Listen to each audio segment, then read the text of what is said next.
As I'm sure, as I'm sure the majority of you here know, 2 semesters ago, junior spring, I decided to forego the stress of college planning and what's arguably the hardest semester here at Brooks.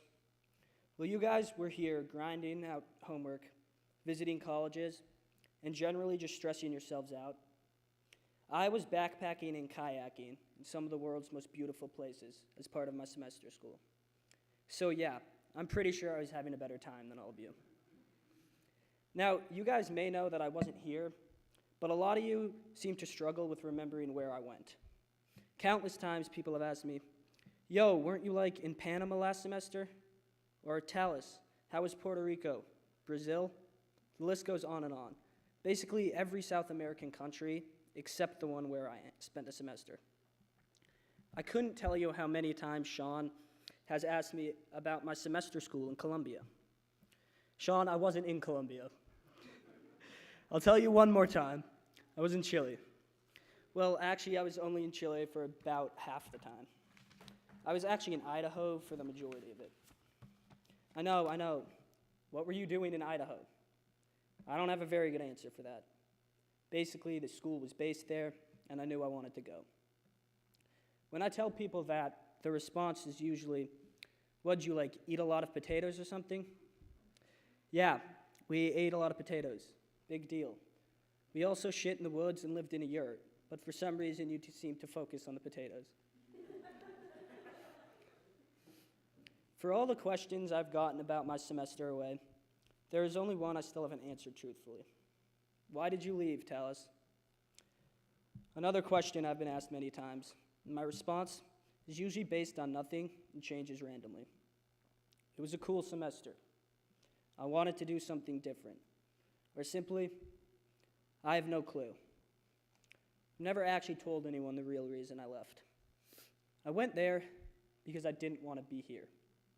I couldn't be here anymore. I needed to leave. I needed to get away. I left to escape, not to experience new things or to explore the world like I would want to tell people. I left to get away. Naturally, the next question is, why did you have to leave so badly? Everybody who knows me knows I spend a lot, and I mean a lot of time complaining about Brooks. I can be frequently heard saying things like, I hate this place, or this school's a prison. I even have a countdown on my phone until the second I graduate and get to leave. Let me be clear. I think Brooks has some issues, and there are definitely certain things I disagree with about how it's run. But that's not the point of this speech, and it's not the real reason why at times I've hated this place. I haven't loved my time here because of personal things that have happened to me. Freshman year, right before March break, my uncle died. Now, to the rest of my family, this wasn't a very big surprise. My uncle was an alcoholic who spent most of his life putting copious amounts of liquor into his liver. My parents wanted to shield my young self from this, so I was blindsided when I learned my 56-year-old uncle and godfather had passed away. As I later learned, he had spent the last year of his life trying to get sober. Multiple relapses and DUIs later, his ex-wife found him dead in his room one morning. To this day, we don't know if he relapsed or if his body gave up its fight and he died sober. It didn't matter. There was no reason to find out. To us, the cause of death was alcohol, regardless of the specifics. I took his death especially hard because it was the first time someone I knew intimately had passed. He was just gone, in the blink of an eye, erased from existence. Now, fast forward to sophomore year, right after first semester, my family and I went on a Caribbean cruise. On the first day, we went out for our first expedition, and it was amazing. We paddled down this lake, saw some amazing wildlife. The weather was fantastic, and everyone was chipper, too chipper. You know that feeling when everything is going too perfectly and you know it's going to come crashing down? After the expedition, we all boarded the bus to return to our ship. As the overly stuffed and hot bus would serve as my prison for the next hour or so, pulled back into port to reboard the ship, I heard the worst noise my ears have ever experienced. It was this inhumane screech. It sounded like something straight from the lips of the devil. I turned around thinking, what in the world was that? As it turns out, that terrible screech that haunts me to this day had originated from my own father. I watched as he fell out of his seat and withered around uncontrollably on the floor.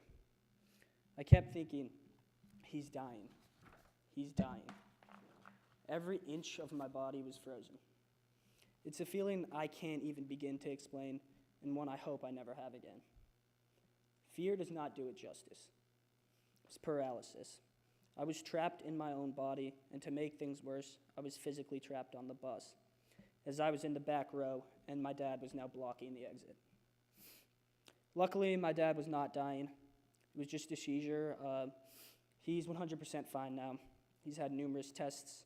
The doctors have found nothing to be worried about. But I didn't know that at the time, and I spent the rest of this so-called vacation in petrifying fear, as my dad was moved to a different island, and the rest of my family weren't sure if he was even alive. After winter break sophomore year, school resumed, but I couldn't dive back in like before. Nothing felt right. The little joys in life had lost their appeal. School didn't seem important, as I compared it to my uncle's death and my dad's seizure. The classes I loved, the activities I used to participate in, the sports I played, even the friends I hung out with, had lost their appeal. I became increasingly disconnected from my school community. I was hesitant to fully apply myself for fear of what others would think and for fear of failing.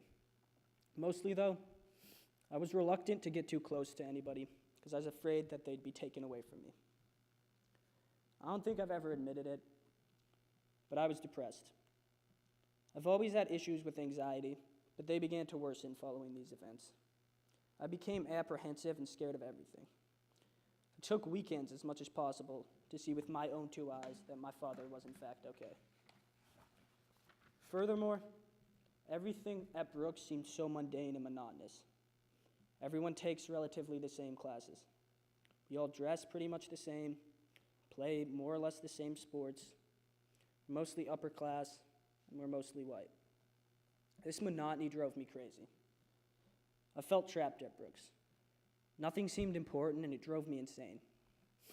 At the end of sophomore year, as the idea of mortality had settled in, I kept thinking to myself, this can't be all life has to offer. There has to be more. As this continued, I realized I needed to get away. Again, something I've never admitted. I seriously considered applying out after sophomore year. I'm incredibly grateful I chose to do a semester school instead. Sure, I could have left, and it would have been a reset, but I just would have ended up at a school that held the same problems for me as Brooks did. I needed to get away. I needed something vastly different so I could process these events and prove to myself that I could be a functioning member of a community again. My semester school was incredibly important for me. I left Brooks halfway through junior year as a shell of the person I used to be, and nothing near what I could have been. I came back the strapping young bearded gentleman in front of you. Seriously though, my semester school was a reset I desperately needed. Like most people, I've changed drastically throughout my high school experience, and these events have changed me even more. I'm a much different person than I was freshman, sophomore, and even junior year. At Brooks, I've sometimes felt like my reputation precedes me. I'm not the same uber awkward freshman. I feel like a lot of times people think of me as that same kid. But that's certainly not who I am. It was amazing to be able to go to this new place where nobody knew me and nobody had any preconceptions. And I could just be myself. I think this is why I ended up so close with my friends who were on the program with me. This is part of the reason why I'm counting down the seconds till I leave here and get to make a new name for myself at NYU. And why I'm slightly angry that we now have like 6 kids from here going, but whatever. My semester school gave me a chance to get away from this community. And more importantly, my family. I love my family, and I definitely missed them when I was away. But the time away from them allowed me to process what had happened without them, It allowed me to assess who I was and who I wanted to be, and what I think is important, without their input. But more than that, I wasn't constantly reminded of the trauma these events caused. No longer did I get deja vu of the day my uncle died every time I saw Mrs. Werner, or whenever I walked through Whitney. No longer did I have to hear about my dad's endless doctor's appointments and constant tests. Instead, I was enjoying my time in some of the most beautiful places in the world and meeting some of my favorite people in the world. It gave me some much-needed separation, which allowed me to finally make peace and move on from these events. Because the sudden realization of mortality, it really messed with me. When my uncle died and my dad had a seizure within months of each other, I kept thinking of how quickly someone can die. There's a song I spent a lot of time listening to because it resonates with me. In this song, From Adam, Lil Wayne raps about how quickly a life can meet its end.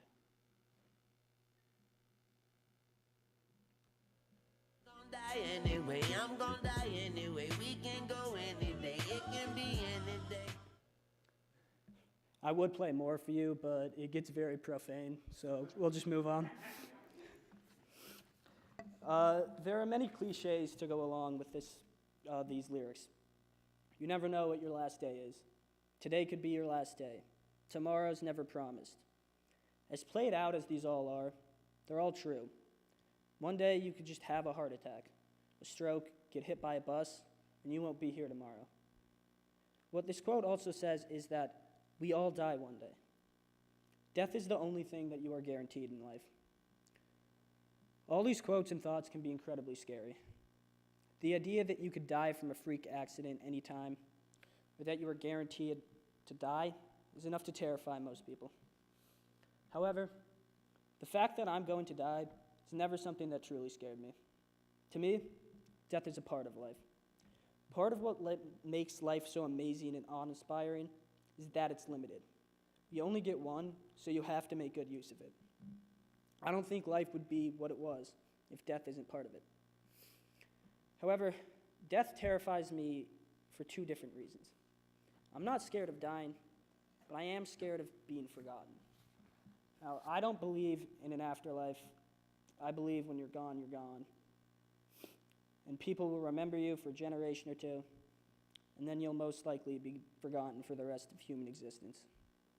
It scares me that in just a few hundred years, most likely, no one will even remember I was here. This isn't what scares me the most about death, though. What terrifies me to my very core is that the people I love can die any day, without warning.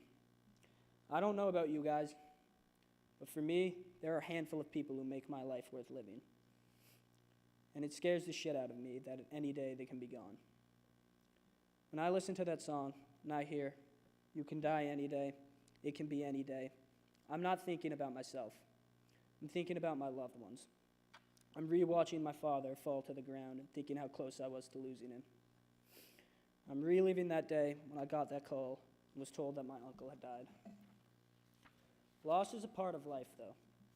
And hopefully, when you lose someone, what eventually replaces that terrible feeling is the memories you made with them.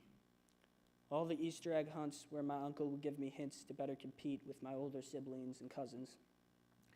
And all the moments I shared growing up alongside my two dogs, both of which died this year. Sticking with the motif of overused and cliche quotes, as Dr. Seuss said, "Don't cry because it's over, smile because it happened." I try to be thankful that my uncle and my dogs made my life better for the time that they were here. I try not to fear that my loved ones may one day be gone, and instead enjoy the time that I have with them. I had to take a break from Brooks to find a much healthier way of coping with loss. But I'm still afraid. I don't let it ruin my life anymore, but I'm still afraid. And it still hurts knowing that all those memories with the people I've lost are just that, memories. And that one day, all I'm going to have left of my dad, my family, and the people I love are memories. Thank you.